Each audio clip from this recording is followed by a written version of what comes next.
அனைவருக்கும் வணக்கம். இது நம்ம ஆதி வராகி யூடியூப் சேனல். வராகி அன்னையோட அருள் பரிபூரணமா எல்லாருக்குமே கிடைக்கணும்னு மனசார பிரார்த்தனை செஞ்சுக்கிட்டு நாம இந்த பதிவை ஆரம்பிக்கலாம். இன்னைக்கு ஜனவரி மாசம் 2ஆம் தேதி செவ்வாய்க்கிழமை, தேய்பிறை சஷ்டி. ரொம்ப அற்புதமான அமைப்புன்னே சொல்லலாம். முருகப்பெருமானோட வழிபாட்டுக்கு உகந்த சஷ்டி திதியும் இந்த செவ்வாய்க்கிழமையும் ஒன்னா சேர்ந்து வர்றது இந்த நாள்ல இருக்கக்கூடிய கூடுதல் சிறப்பு. அற்புதமான பலன்களை அள்ளி தரக்கூடிய நாள்னே சொல்லலாம். அந்த வகையில இந்த சக்தி வாய்ந்த நாள்ல நமக்கு இருக்கக்கூடிய கடன் பிரச்சனை தீர்றதுக்கும் பணவரவு அதிகரிக்கிறதுக்கும் பணத்தை நாம வசியம் செய்யறதுக்கும் இப்ப நான் சொல்ல போற இந்த எளிமையான தாந்திரீக பரிகாரத்தை நீங்க செஞ்சாலே போதும். இந்த ஒரே ஒரு பொருளை மட்டும் உங்க கையில வச்சுக்கிட்டு இப்ப நான் சொல்ல போற இடத்துல நின்னு நீங்க பிரார்த்தனை செஞ்சுக்கிட்டாலே போதும். பணம் 4 திசைகள்ல இருந்தும் உங்களை தேடி வர ஆரம்பிக்கும். பணம் வர்றதுக்கான வாய்ப்புகள் உங்களுக்கு பெருகும். பணவரவு அதிகரிச்சு உங்களுக்கு இருக்கக்கூடிய கடன் பிரச்சனையும் குறைய ஆரம்பிக்கும். இது என்ன பரிகாரம்? இந்த பரிகாரத்தை யாரெல்லாம் செய்யலான்னு இப்ப நான் உங்களுக்கு சொல்றேன். இந்த வீடியோல 2 விதமான பரிகாரங்களை நான் உங்களுக்கு சொல்றேன். முதல்ல நமக்கு இருக்கக்கூடிய கடன் பிரச்சனை தீர்றதுக்கு ஒரு எளிமையான டிப்ஸ நாம பாத்திரலாம். கற்பூரவள்ளி இலை எல்லாருக்குமே தெரியும். இந்த செடிய நம்ம வீட்டு வாசல்ல வச்சு நாம வளர்க்கும் போது அந்த செடியிலிருந்து வரக்கூடிய வாசம் நம்ம வீட்டுக்குள்ள எந்த ஒரு எதிர்மறை சக்திகளையும் நுழைய விடாது. அதே மாதிரி நல்ல நேர்மறை ஆற்றலை, தெய்வீக சக்திய நம்ம வீட்டுக்குள்ள ஈர்த்து கொடுக்கும். அதனால உங்களால முடியும்னா, இடவசதி இருக்குன்னா உங்க வீட்டோட நிலைவாசலுக்கு பக்கத்துல ஏதாவது ஒரு தொட்டிலையாவது கற்பூரவள்ளி செடிய வளர்க்கறதுக்கு பாருங்க. இந்த கற்பூரவள்ளி செடியிலிருந்து ஒரு குச்சிய கட் பண்ணி எடுத்துட்டு வந்து வச்சா கூட இந்த செடி மலமலன்னு வளர ஆரம்பிக்கும். இப்படி இந்த செடி வளர வளர நம்ம வீட்லயும் பணவரவு அதிகரிக்க ஆரம்பிக்கும். நமக்கு இருக்கக்கூடிய கடன் பிரச்சனை குறைய ஆரம்பிக்கும். அடுத்ததா நமக்கு இருக்கக்கூடிய கடன் பிரச்சனை படிப்படியா குறையறதுக்கு இந்த கற்பூரவள்ளி இலைய வச்சு செய்ய வேண்டிய ஒரு பரிகாரத்தை இப்ப நான் உங்களுக்கு சொல்றேன். முதல்ல ஒரு சின்ன தட்டோ அகல் விளக்கையோ நீங்க எடுத்துக்கோங்க. ஒரே ஒரு கற்பூரவள்ளி இலைய பறிச்சு அதை இந்த அகல் விளக்குலயோ தட்டிலையோ நீங்க வச்சுக்கோங்க. கற்பூரவள்ளி இலைக்கு மேல பச்சை கற்பூரத்தையோ சாதாரண கட்டி கற்பூரத்தையோ வச்சு நீங்க ஏத்தி வைங்க. இத நீங்க பூஜை அறையில இருந்து செய்யணுங்கிற அவசியம் கிடையாது. பெண்களுக்கு மாதவிடாய் சமயமா இருந்தாலும் செய்யலாம். நீங்க அசைவம் சாப்பிட்டதுக்கு அப்புறமா கூட இந்த பரிகாரத்தை செய்யலாம். அதே மாதிரி இந்த பரிகாரத்தை நீங்க தொடர்ந்து 48 நாட்களுக்கு செய்யணும். 48 டேஸ் செய்யணும். ஃபர்ஸ்ட் செய்ய ஆரம்பிக்கிறது எந்த நாள்ல இருந்து வேணாலும் நீங்க செய்ய ஆரம்பிக்கலாம். சரி, இப்ப நாம ஒரு அகல் விளக்குல ஒரு கற்பூரவள்ளி இலைய வச்சு அதுக்கு மேல கற்பூரத்தை வச்சு ஏத்தி வச்சிருக்கோம் இல்லையா? இதுல இருந்து நமக்கு புகை வர ஆரம்பிக்கும். இந்த புகைய உங்க வீடு ஃபுல்லா நீங்க காமிங்க. நீங்க தட்டை எடுத்துக்கிட்டீங்கன்னா அப்படியே தட்டை எடுத்து கொண்டு போய் உங்க வீடு ஃபுல்லா காமிங்க. அகல் விளக்கு வச்சிருக்கீங்கன்னா அந்த அகல் விளக்க நாம எடுத்துட்டு போக முடியாது. அகல் விளக்குல நாம கற்பூரத்தை ஏத்தி வைக்கிறனால அது சூடா இருக்கும். அப்போ அந்த அகல் விளக்குக்கு கீழே ஒரு தட்டை வச்சுக்கிட்டு இதுல இருந்து வரக்கூடிய புகைய உங்க வீடு ஃபுல்லா காமிங்க. இந்த புகை நம்ம வீட்டுல இருக்கக்கூடிய எதிர்மறை ஆற்றலை ஓட ஓட விரட்டும்னே சொல்லலாம். அது மட்டும் இல்லாம நேர்மறை ஆற்றலையும் தெய்வீக சக்தியையும் நம்ம வீட்டுக்குள்ள ஈர்த்து கொடுக்கும்.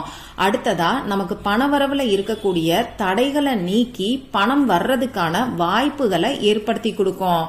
பணம் நமக்கு வர்ற ஆரம்பிச்சிட்டாலே நமக்கு இருக்கக்கூடிய கடன் பிரச்சனை படிப்படியா குறைய ஆரம்பிக்கும். இந்த பரிகாரம் எந்த அளவுக்கு எளிமையா இருக்கோ அதை விட அதிக அளவுல சக்தி வாய்ந்தது. தொடர்ந்து 48 நாட்களுக்கு செஞ்சு பாருங்க. கிடைக்கக்கூடிய ரிசல்ட்டை மறக்காம எனக்கு ஷேர் பண்ணுங்க. சரி, இப்ப நமக்கு இருக்கக்கூடிய கடன் பிரச்சனை தீர்றதுக்கும் பணவரவு அதிகரிக்கிறதுக்கும் நம்ம கையில வச்சு பிரார்த்தனை செய்ய வேண்டிய அந்த பொருள் என்னன்னு இப்ப நான் உங்களுக்கு சொல்றேன். இந்த தாந்திரீக பரிகாரத்தை யாரு வேணாலும் செய்யலாம். ஆண்கள், பெண்கள் இப்படி எல்லாருமே செய்யலாம். இதுக்கு எந்த விதமான கட்டுப்பாடுகளுமே நமக்கு கிடையாது. சிம்பிளா இப்ப நான் சொல்ல போற பொருளை உங்க கையில வச்சுக்கிட்டு உங்க வீட்டுல இப்ப நான் சொல்ல போற இடத்துல நீங்க நின்னுகிட்டு பிரார்த்தனை செய்ய போறீங்க. அவ்வளவுதான் இந்த பரிகாரம். சரி, இப்போ இதுக்கு தேவையான பொருட்கள் என்னன்னு நாம பார்க்கலாம். ஒரே ஒரு வசம்பு துண்டு நமக்கு தேவைப்படும். இந்த வசம்பு உங்களுக்கு நாட்டு மருந்து கடைகள்ல கிடைக்கும். வாங்கிட்டு வந்து இந்த பரிகாரத்துக்கு யூஸ் பண்ணிக்கோங்க. இந்த பரிகாரத்தை என்னைக்கு செய்யணும்னு பாத்தீங்கன்னா இன்னைக்கு, அதாவது செவ்வாய்க்கிழமை அன்னைக்கு தான் செய்யணும். செவ்வாய்க்கிழமையில வரக்கூடிய செவ்வாய் ஹோரை நேரத்துல இந்த பரிகாரத்தை செய்யும் போது உங்களுக்கு இருக்கக்கூடிய கடன் பிரச்சனை மலமலன்னு குறைய ஆரம்பிக்கும். பணவரவு அதிகரிக்கிறதுக்கான வாய்ப்புகள் உங்களை தேடி வரும். செவ்வாய்க்கிழமை அன்னைக்கு செவ்வாய் ஹோரை நேரம் எப்ப வருதுன்னு பாத்தீங்கன்னா மத்தியானம் 1 மணிலிருந்து 2 மணிக்குள்ள, நைட்டு 8 மணிலிருந்து 9 மணிக்குள்ள. இந்த 2 குறிப்பிட்ட நேரத்துல ஏதாவது ஒரு நேரத்துல இந்த பரிகாரத்தை நீங்க செய்யுங்க.